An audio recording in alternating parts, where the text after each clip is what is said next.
Thank you for downloading and welcome. This podcast is intended for healthcare professionals and it brings you medical information about clinical guidelines by the National Institute for Clinical Excellence or NICE from a primary care perspective. My name is Fernando Florido and I am a GP in the United Kingdom. In this episode I'm going to tell you about the NICE Guidelines on chronic obstructive pulmonary disease in over 16-year-olds, diagnosis and management. This is the NG115 guideline. These guidelines were last updated in July 2019. NICE checked this guideline in January 2022 and it was decided that it did not need to be outdated at that time. In this episode I am going to summarise the main body of the guideline. You may be aware that many clinicians now rely on the management recommendations produced by the Global Initiative for Obstructive Lung Disease, also known as GOLD, which some say are more easily applied in practice than the NICE recommendations. The NICE recommendations do not contradict the GOLD report, but there are some who say that they are much more concise in their approach. Considering that the PDF document of this NICE guideline is 72 pages long, that is quite a statement. Stay tuned because I intend to create another episode in future on the GOLD guidelines. I have also uploaded YouTube videos on this subject and other NICE guidance. A link to access the YouTube channel can be found in the episode description. As ever, all information is correct at the time of recording and all views and opinions are my own. I hope that you enjoy this episode. Right, so this guideline covers diagnosing and management chronic obstructive pulmonary disease or COPD, which includes emphysema and chronic bronchitis in people aged 16 and older. It aims to help people with COPD to receive a diagnosis earlier so that they can benefit from treatments to reduce symptoms, improve quality of life and keep them healthy for longer. NICE has produced a guideline on antimicrobial prescribing for acute exacerbations of COPD and a visual summary covering non-pharmacological management and use of inhaled therapies. I will put the links to these two in the episode description. The diagnosis of COPD is suspected on the basis of symptoms and signs and is supported by spirometry. In terms of symptoms, we will suspect the diagnosis of COPD in people over 35 who have a risk factor, generally smoking or history of smoking, and who present with one or more of the following symptoms: exertional breathlessness, chronic cough, regular sputum production, frequent winter bronchitis or wheeze. One of the primary symptoms of COPD is breathlessness. The Medical Research Council or MRC dyspnea scale should be used to grade the breathlessness according to the level of exertion required to elicit it. I will put the link to this table in the episode description. The scale goes from 1 to 5, where 1 means minimal breathlessness and 5 disabling breathlessness. So in the MRC dyspnea scale, grade 1 means that the person is not troubled by breathlessness except on strenuous exercise. Grade 2 means that the person is short of breath when hurrying or walking up a hill. Grade 3 is when the person walks slower than contemporaries on level ground because of breathlessness or has to stop for breath when walking at their own pace. Grade 4 is when the person needs to stop for breath after walking about 100 meters or after a few minutes on level ground. And grade 5 is when the person is too breathless to leave the house or is breathless when dressing or undressing. We need to perform spirometry at diagnosis to reconsider the diagnosis for people who show an exceptionally good response to treatment and to monitor disease progression. We will measure post-bronchodilator spirometry to confirm the diagnosis of COPD. An FEV1 FVC ratio below 0.7 is typical in COPD.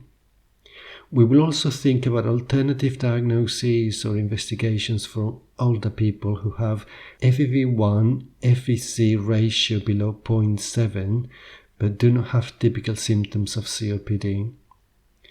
and we will think about a diagnosis of COPD in younger people who have typical symptoms of COPD, even if their FEV1-FVC ratio is above 0.7. We will consider primary care respiratory review and spirometry for people with emphysema or signs of chronic airway disease on chest X-ray or CT scan. If the person is a current smoker, their spirometry results are normal and they have no symptoms or signs of respiratory disease. We will offer smoking cessation advice and treatment. We will warn them that they are at higher risk of lung disease, and we will advise them to return if they develop respiratory symptoms. So this is if the person is a smoker. However, if the person is not a current smoker, the spirometry is normal and they have no symptoms or signs of respiratory disease, we will ask them if they have a personal family history of lung or liver disease and consider alternative diagnoses such as alpha-1 antitrypsin deficiency. We will reassure them that their emphysema or chronic airway disease is unlikely to get worse, but we will advise them to return if they develop respiratory symptoms. For both situations, smokers and non-smokers, we need to be aware that the presence of emphysema on a CT scan is an independent risk factor for lung cancer. In terms of further investigations, in addition to spirometry, all patients should have a chest X-ray to exclude other pathologies, a full blood count to identify anemia or polycythemia, their body mass index or BMI calculated. So these three investigations should always be carried out, but we will perform additional investigations when needed, and these investigations will be serial home peak flow measurements to exclude asthma if diagnosis doubt remains, ECG, serum natriuretic peptide, and echocardiogram to assess cardiac status if cardiac disease or pulmonary hypertension are suspected, CT scan of the thorax to investigate symptoms that seem disproportionate to the spirometric impairment, to investigate signs that may suggest another lung diagnosis, such as fibrosis or bronchiectasis, or to investigate abnormalities seen on a chest X-ray. We will check serum alpha-1 antitrypsin to assess for deficiency if there's early onset, minimal smoking history or family history, and transfer factor for carbon monoxide or TLCO to investigate symptoms that seem disproportionate to the spirometric impairment. In terms of reversibility testing, we will say that for most people, routine spirometric reversibility testing is not necessary as part of the diagnosis. It may be unhelpful or misleading because repeated FEV1 measurements can show small spontaneous fluctuations. The results of a reversibility test performed on different occasions can be inconsistent and not reproducible. Over-reliance on a single reversibility test may be misleading unless the change in FEV1 is greater than 400 mL, and response to long-term therapy is not predicted by acute reversibility testing. Untreated COPD and asthma are frequently distinguishable on the basis of history and examination in people presenting for the first time. Whenever possible, we will use features from the history and examination to differentiate COPD from asthma. For example, being a smoker or an ex-smoker is a feature in almost all COPD patients, whereas it is only possible in asthma. Symptoms under the age of 35 are rare in COPD, whereas they appear often in asthma. Chronic productive cough is common in COPD, but uncommon in asthma. Breathlessness is persistent and progressive in COPD, whereas it is variable in asthma. Nighttime waking with breathlessness and/or wheeze is uncommon in COPD, whereas it is common in asthma.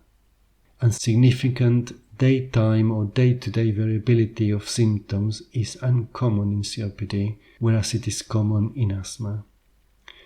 For more information on diagnosing asthma, you can refer to the NICE Guideline on asthma, and I will put a link to this in the episode description.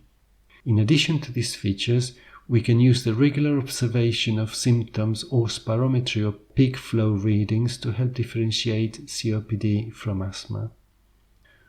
When diagnostic uncertainty remains, or we suspect that both COPD and asthma are present, we will use the following findings to help identify asthma. A response to bronchodilators or to 30 mg oral prednisolone daily for 2 weeks of over 400 mL in the FEV1, or serial peak flow measurements showing 20% or greater diurnal or day-to-day variability, or serial peak flow measurements showing 20% or greater day-to-day variability. In addition, we will conclude that clinical significant COPD is not present if the FEV1 and FEV1-FVC ratio return to normal with drug therapy, and we will reconsider the diagnosis of COPD for people who report a marked improvement in symptoms in response to inhaled therapy. If diagnostic uncertainty remains, we will think about referral for more detailed investigations, including imaging and measurement of transfer factor for carbon monoxide, or TLCO. For people for whom the FEV1-FVC ratio is below 0.7, we will classify the severity of airflow obstruction according to the reduction in the FEV1, and this is: if the FEV1 is 80% or greater of predicted, it will be stage 1 or mild obstruction. If the FEV1 is between 50 and 79% of predicted, it will be stage 2 or moderate airflow obstruction. If the FEV1 is between 30 and 49% of predicted, it will be stage 3 or severe airflow obstruction. If the FEV1 is less than 30% of predicted, it will be stage 4 or very severe airflow obstruction. Stage 4 can also be FEV1 below 50% with respiratory failure. In trying to identify early disease, we should perform spirometry in people who are over 35, current or ex-smokers, and have a chronic cough. We will consider spirometry in people with chronic bronchitis, given that a significant proportion of these people will go on to develop airflow limitation. We will refer patients for the following reasons. 1, if there's diagnostic uncertainty and there is severe COPD or copulmonale, in order to confirm the diagnosis and optimize the therapy. We will also refer for assessment for oxygen therapy, long-term nebulizer therapy, or corticosteroid therapy in order to optimize the therapy and measure blood gases. If there's bullous lung disease, for assessment of lung volume reduction procedures and for assessment for lung transplantation in order to identify candidates for intervention. We will also refer if there is a rapid decline in FEV1 and for pulmonary rehabilitation, and if the symptoms are disproportionate to the lung function deficit, or if there is dysfunctional breathing. And this is in order to look for other explanations. Finally, we will refer if there is onset of symptoms under 40 years or a family history of alpha-1 antitrypsin deficiency in order to identify these patients. If there are frequent infections, we will also refer in order to exclude bronchiectasis, and if there is hemoptysis, in order to exclude carcinomas of the bronchus.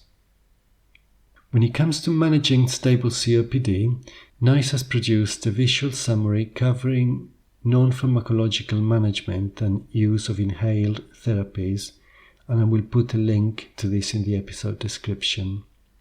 This management includes smoking cessation, and for this we need to document an up-to-date smoking history, including pack years smoked, which is the number of cigarettes smoked per day, divided by 20 cigarettes in a pack, multiplied by the number of years smoked. At every opportunity, we will advise and encourage to stop and offer them help to do so. So unless contraindicated, we will offer nicotine replacement therapy, varenicline, or bupropion as appropriate to people who want to stop smoking, combined with an appropriate support program. In terms of inhaled therapy, We will use short-acting bronchodilators as necessary as the initial empirical treatment to relieve breathlessness and exercise limitation. This can include short-acting beta-2 agonist or SABA and short-acting muscarinic antagonists or SAMA. If we are considering inhaled corticosteroids, we need to discuss with the person the risk of side effects, including pneumonia, of inhaled corticosteroids for COPD, and we will not use oral corticosteroid reversibility tests to identify which people should be prescribed inhaled corticosteroids because they do not predict response to inhaled corticosteroid therapy. If we are considering inhaled combination therapy with long-acting muscarinic antagonists or LAMA, long-acting beta-2 agonists or LABA, and inhaled corticosteroids, we will not assess the effectiveness of bronchodilator therapy using lung functions alone, but we will include a clinical improvement in symptoms. We will offer LAMA and LABA combination to COPD patients who are on a short-acting bronchodilator if they do not have asthmatic features or features suggesting steroid responsiveness, such as previous diagnosis of asthma or of atopy, a higher blood eosinophil count, substantial variation in FEV1 over time and of at least 400 mL, or substantial variation in peak expiratory flow of at least 20%, and they remain breathless or have exacerbations despite existing management. We need to be aware of the MHRA safety advice on Respimat and HandiHaler inhalers, which basically refers to taking into account the risk of cardiovascular side effects for patients with conditions that may be affected by the anticholinergic action of tiotropium, including MI, cardiac arrhythmia, and heart failure. I will put a link to this advice in the episode description. We will consider a LABA and inhaled corticosteroid combination for COPD patients who are on short-acting bronchodilators if they have asthmatic features or features suggesting steroid responsiveness, and they remain breathless or have exacerbations despite existing management. For people with COPD who are taking a LABA and inhaled corticosteroid combination, we will offer triple therapy with a LAMA, LABA and inhaled corticosteroids if their day-to-day symptoms continue to adversely impact their quality of life, or they have a severe exacerbation requiring hospitalization, or they have 2 moderate exacerbations within a year. And this is because adding the LAMA has a beneficial effect on symptoms and exacerbations. For people with COPD who are taking a LAMA and LABA combination, we will consider triple therapy with a LAMA, LABA and inhaled corticosteroids if they have a severe exacerbation requiring hospitalization, or they have 2 moderate exacerbations within a year. No mention of symptom control here, and this is because inhaled corticosteroids have a significant impact on exacerbations, but not so much on symptoms. For people with COPD who are taking a LAMA-LABA combination and whose day-to-day symptoms adversely impact their quality of life, we will consider a trial of LAMA, LABA and inhaled corticosteroid lasting for 3 months only, and then, if the symptoms have not improved, we will stop the inhaled corticosteroids and return to the LAMA-LABA combination. If symptoms have improved, then we will continue with triple therapy. We will minimize the number of inhalers and the number of different types of inhaler used by each person as far as possible, using combination inhalers if necessary. In terms of delivery systems used to treat stable COPD, we will say that in most cases bronchodilator therapy is best administered using a handheld inhaler, including spacer if appropriate, and we will only prescribe inhalers after people can demonstrate satisfactory inhaler technique. We will provide a spacer that is compatible with inhaler, advising that they should administer the drug by single actuations of the metered dose inhaler into the spacer, inhaling after each actuation, and ensuring that there should be minimal delay between inhaler actuation and inhalation, being aware that normal tidal breathing can be used as it is as effective as single breaths. In respect of spacer cleaning, we will advise not to clean the spacer more than monthly, because more frequent cleaning affects their performance because of build-up of static, and to hand wash using warm water and washing up liquid and allow the spacer to air dry. We will think about nebulizer therapy for people with distressing or disabling breathlessness despite maximal therapy using inhalers, and we will not continue it unless there is an objective or subjective improvement. We will offer people a choice between a face mask and a mouthpiece to administer the nebulizer therapy unless the drug specifically requires a mouthpiece, for example, anticholinergic drugs. In terms of oral therapy, we will first address oral corticosteroids. We will say that the long-term use of oral corticosteroid therapy in COPD is not normally recommended. Some people with advanced COPD may need long-term oral corticosteroids when these cannot be withdrawn following an exacerbation. In these cases, the dose of oral corticosteroids should be kept as low as possible. And we will monitor people who are having long-term oral corticosteroid therapy for osteoporosis and give them appropriate prophylaxis. Prophylaxis should be started without monitoring for people over 65. In respect of oral theophylline, we will say that slow-release theophylline should only be used after a trial of short-acting bronchodilators or for people who are unable to use inhaled therapy, as plasma levels and interactions need to be monitored. We will take particular caution when using theophylline in older people because of differences in pharmacokinetics, the increased likelihood of comorbidities, and the use of other medications. And we will reduce the dose of theophylline for people who are having an exacerbation if they are prescribed macrolide or fluoroquinolone antibiotics or other drugs known to interact. In respect of oral mucolytic therapy, we will consider it for people with a chronic cough productive of sputum, and we will only continue it if there is symptomatic improvement. However, we will not routinely use mucolytic drugs to prevent exacerbations in people with stable COPD. Oral antioxidant therapy, such as treatments with alpha-tocopherol and beta-carotene supplements, and oral antitussive therapies are not recommended. In respect of oral prophylactic antibiotic therapy, we will consider azithromycin, usually 250 mg 3 times a week, for people with COPD if they do not smoke and have optimized management and continue to have either frequent exacerbations with sputum production, typically 4 or more in a year, prolonged exacerbations with sputum production, or exacerbations resulting in hospitalization.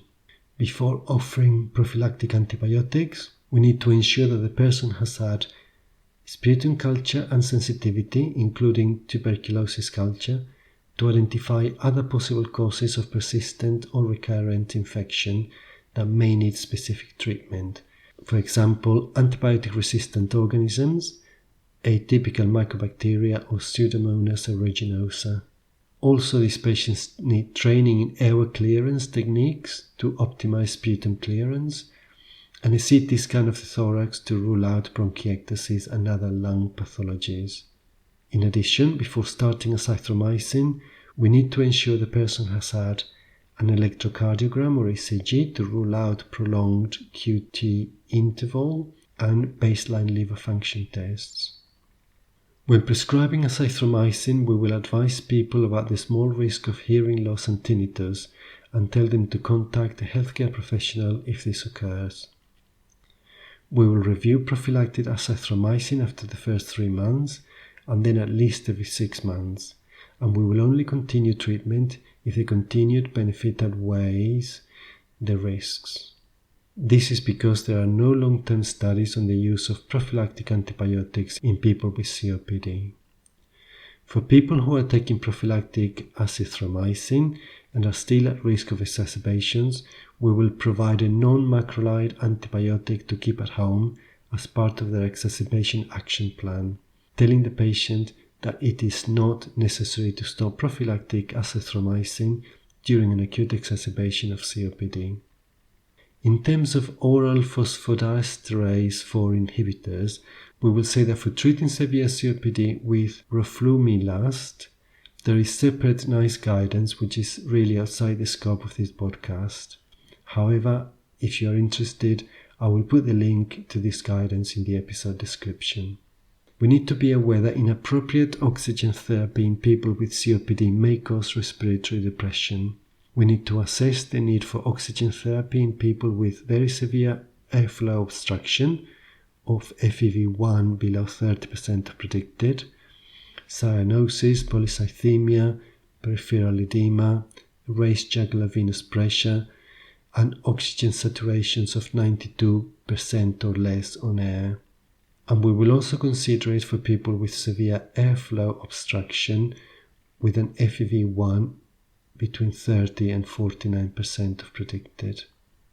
We will make the assessment by measuring arterial blood gases on 2 occasions at least 3 weeks apart, and we will consider long-term oxygen therapy for people who do not smoke and who have a partial pressure of oxygen in arterial blood below 7.3 kilopascals when stable, or have a partial pressure of oxygen in arterial blood between 7.3 and 8 kilopascals when stable, if they also have one or more of the following: a secondary polycythemia, peripheral edema, and or pulmonary hypertension.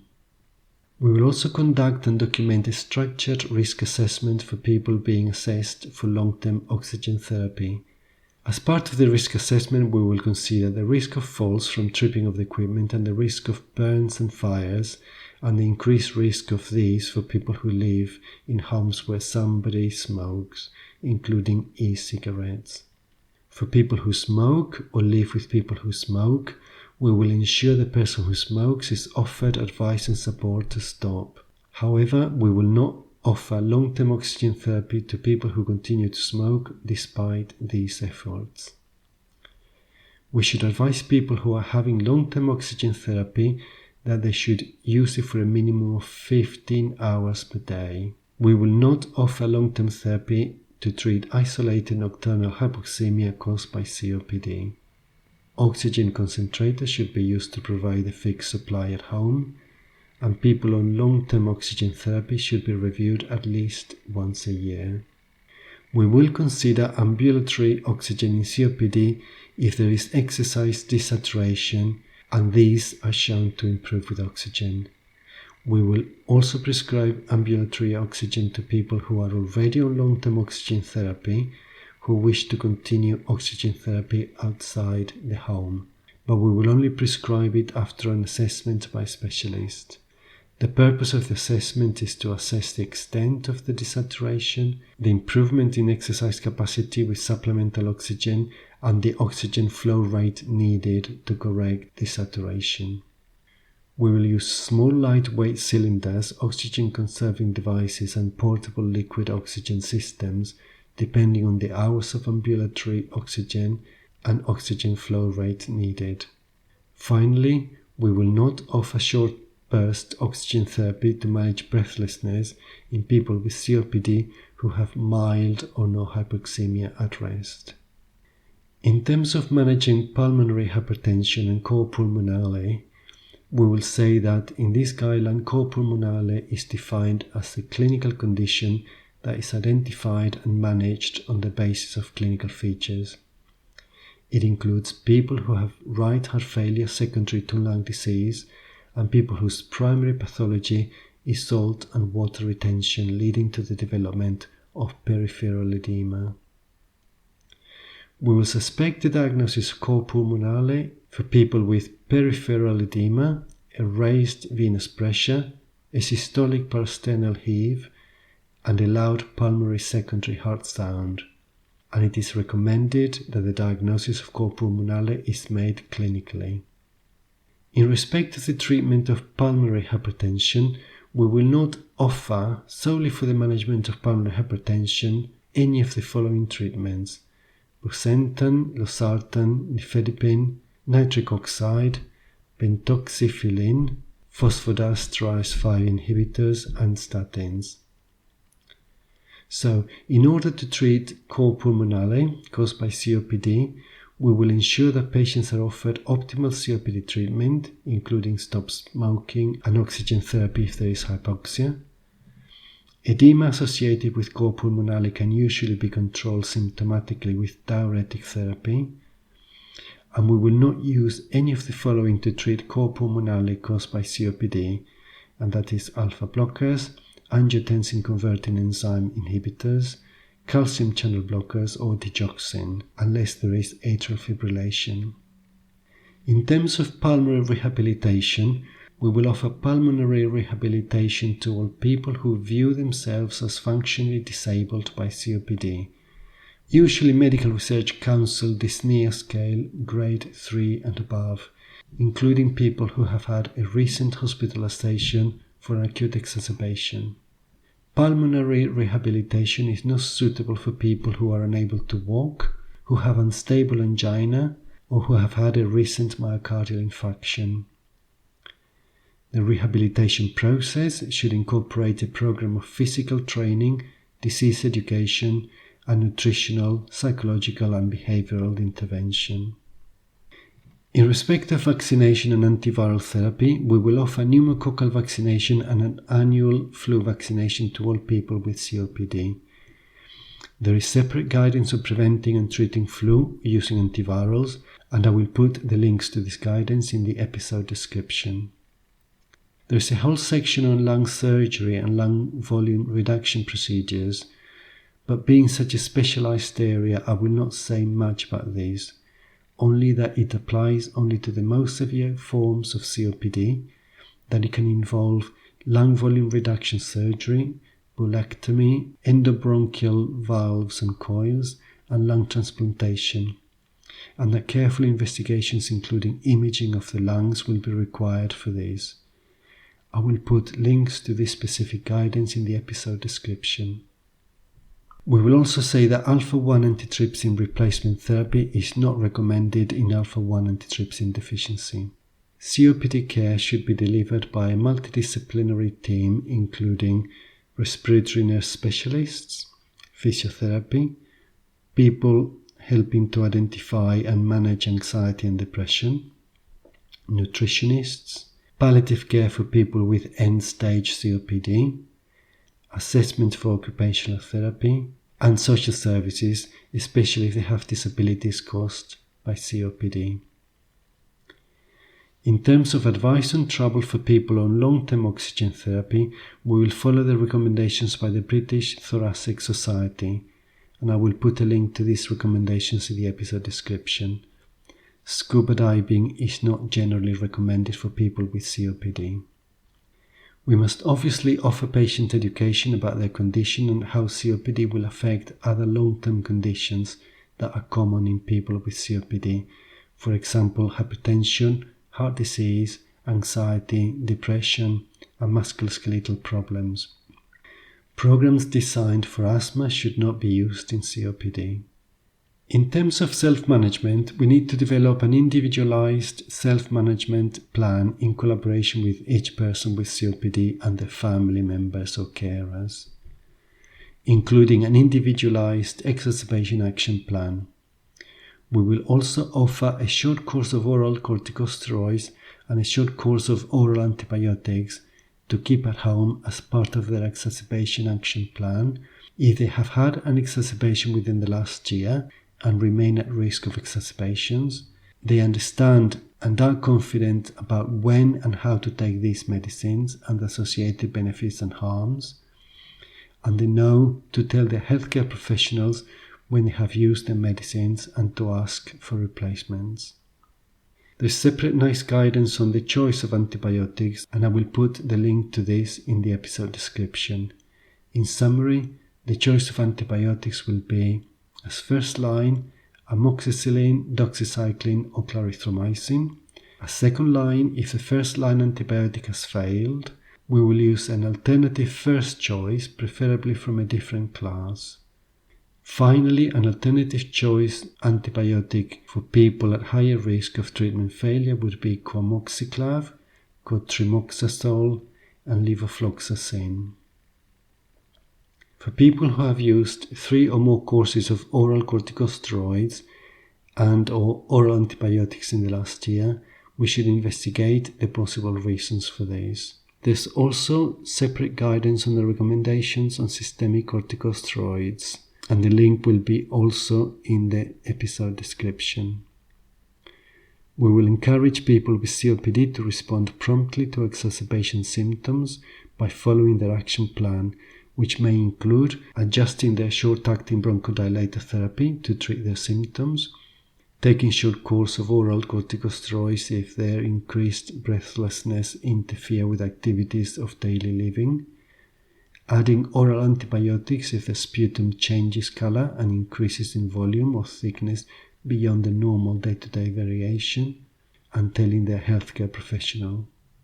We should not offer routine telehealth monitoring of physiological status as part of management for stable COPD. When it comes to the following up of people with COPD, apart from offering the usual advice and treatment, we will record the opportunistic measurements of spirometric parameters, and if there is a loss of 500 mL or more over 5 years, this will show rapidly progressing disease and may need referral to specialist treatment and investigation.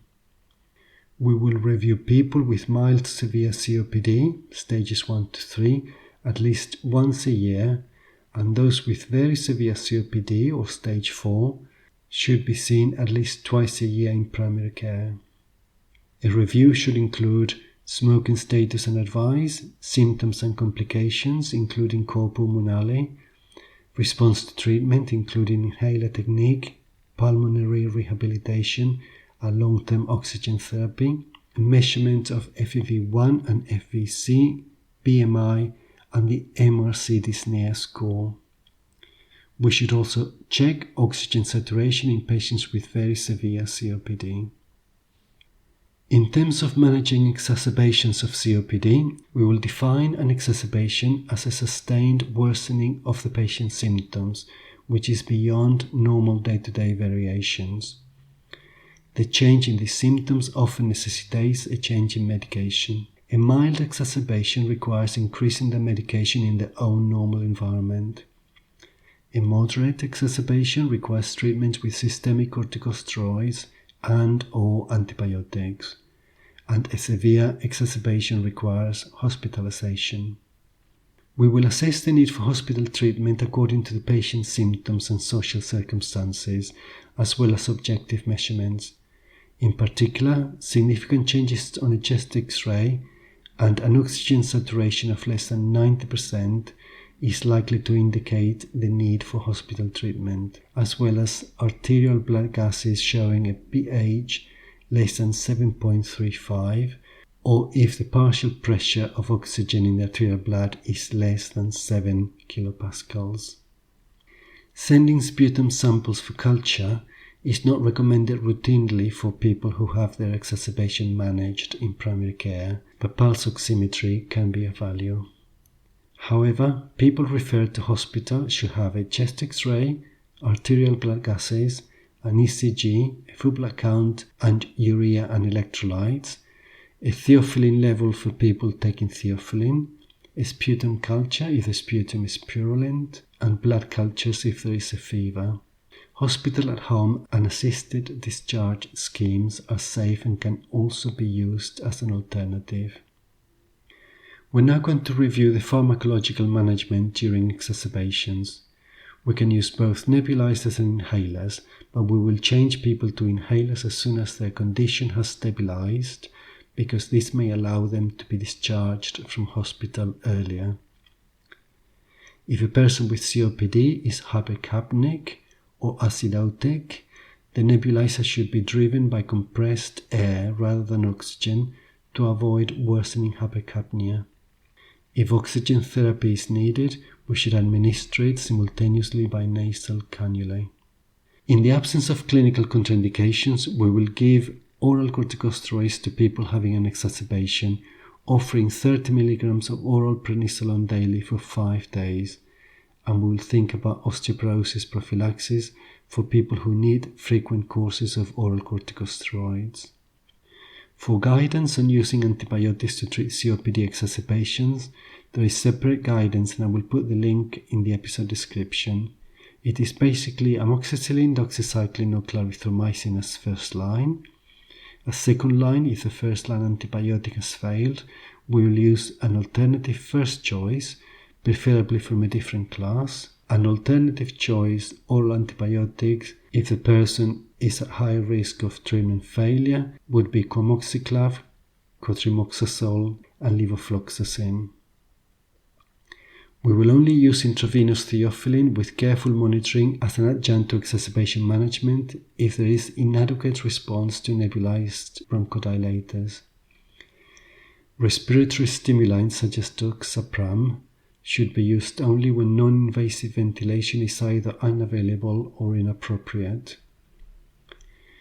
We will measure oxygen saturation if there are no facilities to measure arterial blood gases, and if necessary, prescribe oxygen to keep the oxygen saturation of arterial blood within the individualized target range. Pulse oximetry gives no information about the partial pressure of CO2 in arterial blood or pH, so we will measure arterial blood gases in all people who arrive at hospital with an exacerbation of COPD. We will use non-invasive ventilation as a treatment of choice for persistent hypercapnic ventilatory failure during exacerbations despite medical therapy. We will treat hospitalized exacerbations of COPD on intensive care units, including invasive ventilation when this is thought to be necessary. We will also consider physiotherapy using positive expiratory pressure devices for selected people with exacerbation of COPD to help with clearing sputum. Finally, in order to monitor the recovery from an exacerbation, we will do regular clinical assessments, use pulse oximetry, and for people who are hypercapnic or acidotic, we will measure intermittent arterial blood gases until they're stable. We will not, however, routinely perform daily monitoring of peak expiratory flow or FEV1s because the magnitude of changes is small compared with the variability of the measurement. We have come to the end of this episode. I hope that you have enjoyed it, and I hope that you will join me in the next one. Thank you and goodbye.